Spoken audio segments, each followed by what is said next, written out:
Welcome to Learning by Doing with Praveen Kandan. This is Praveen.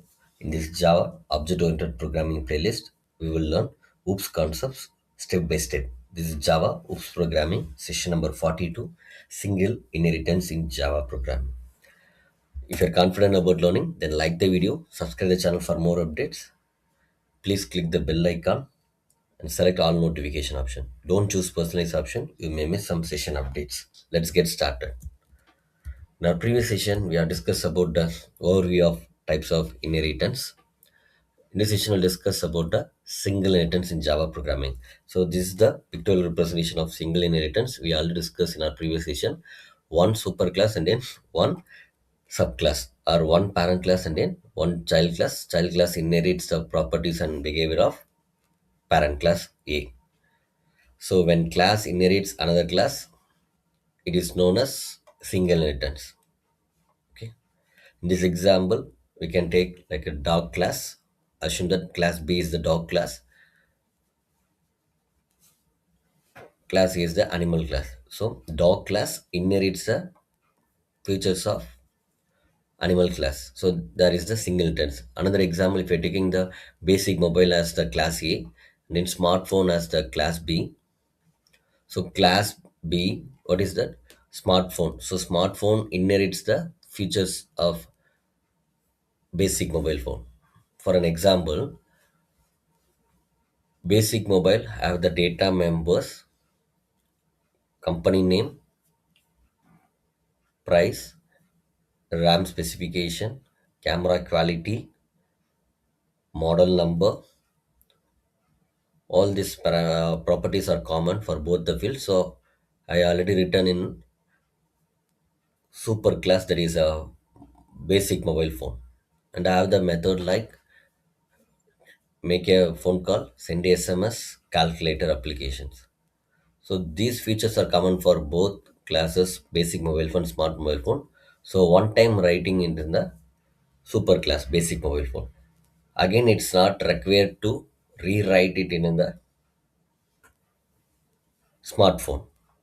So I'm using the code reusability feature now. So once written, it's not necessary to rewrite again. So I'm simply accessing the basic mobile phone features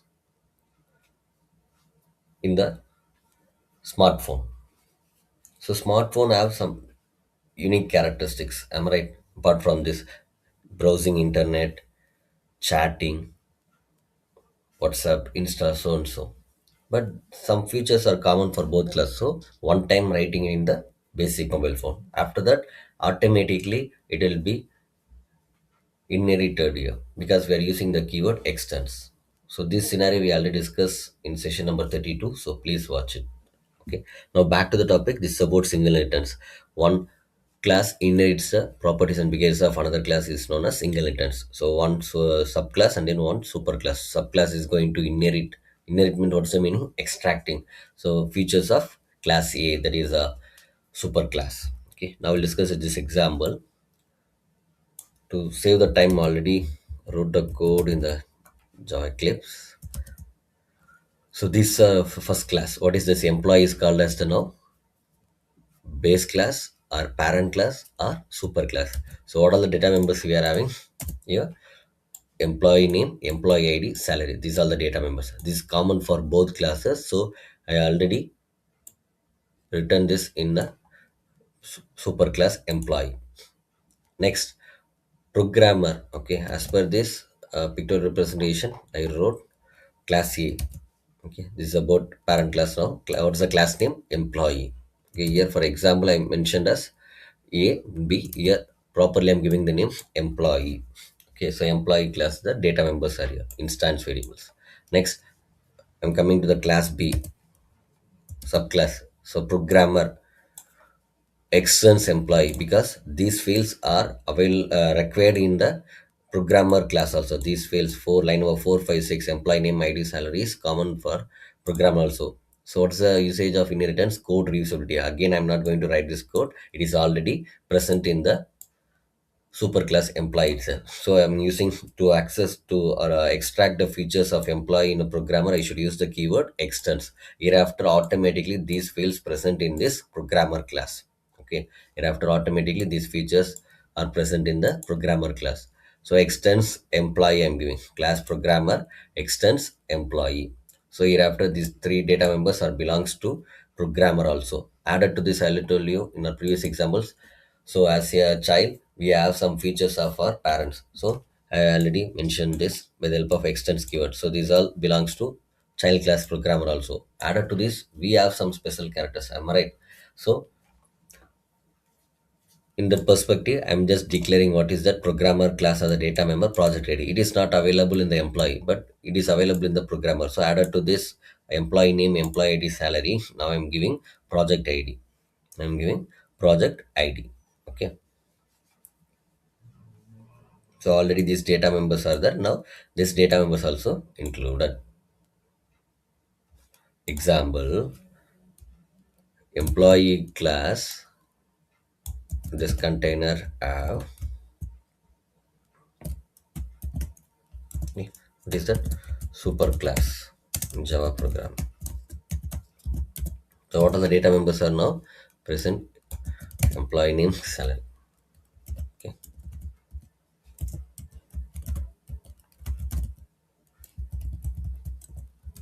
okay, done. Next one, what is the subclass name? Programmer.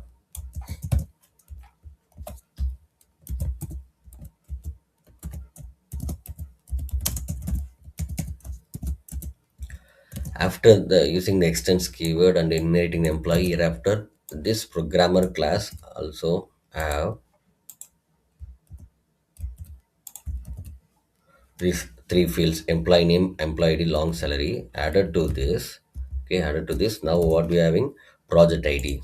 Okay, project ID. Got it? Project ID equal to 123, and then we having some another field, project name equal to employee management system. Project project name equal to employee management system, and then we having the function void display.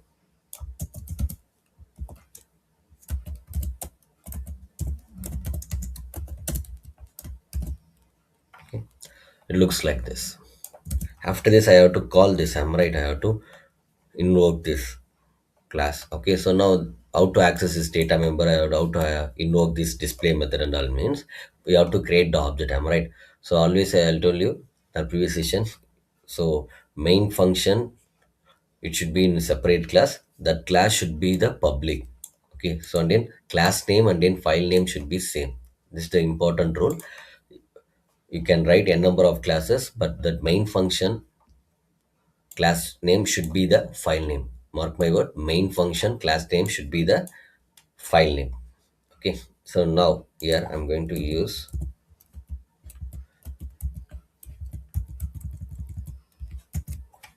the employee management system as the class name. File name is also same. Got it? After this, there will be two classes. So which class I have to create the object? Then only I can able to access the data members. So employee or programmer? Obviously programmer. Reason is important thing.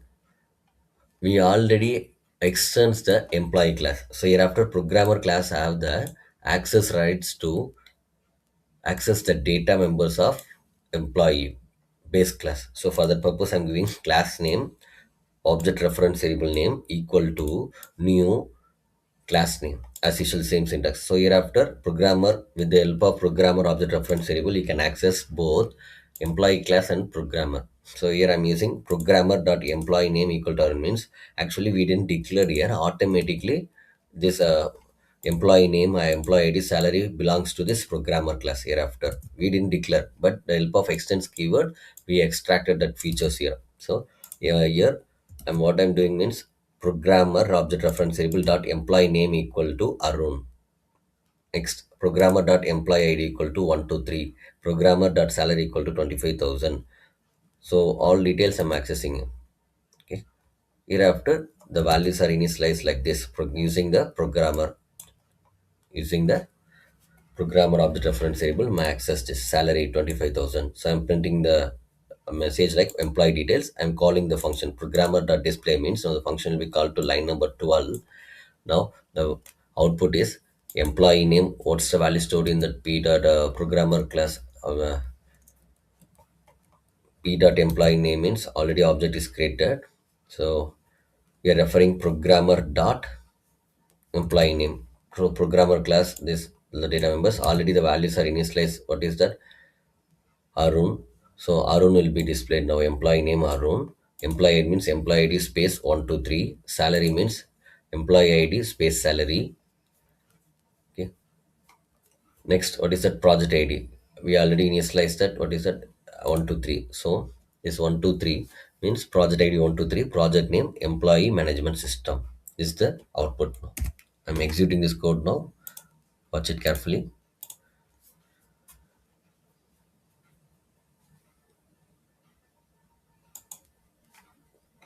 So as per our program, first employee details displayed. After that, the function is called from line number 27 to 12. So employee name with space Arun is printed. Employee ID with space 123 is printed. Employee salary 25,000. 123 is printing now. After that, project name. What is that? Employee management system. Okay.